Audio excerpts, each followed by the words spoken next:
How many diagnostic connectors for BMW do you recognize? For example, ICOMA2, ENIT, wiring harness. T6 BMW, ICOM next. Have you used all 4 of these diagnostic connectors? What are their differences? For example, this T6 BMW, it's a newly launched driverless diagnostic connector from Euclea. It boasts performance comparable to the original factory connector, stronger stability, and faster data reading. Let's see how fast it reads vehicle information data. Video acceleration processing.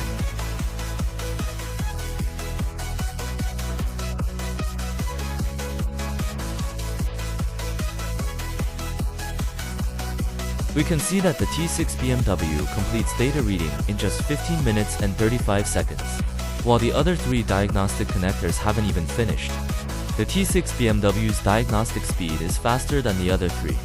For BMW repairs, use the T6 BMW IT saves time, effort, and costs.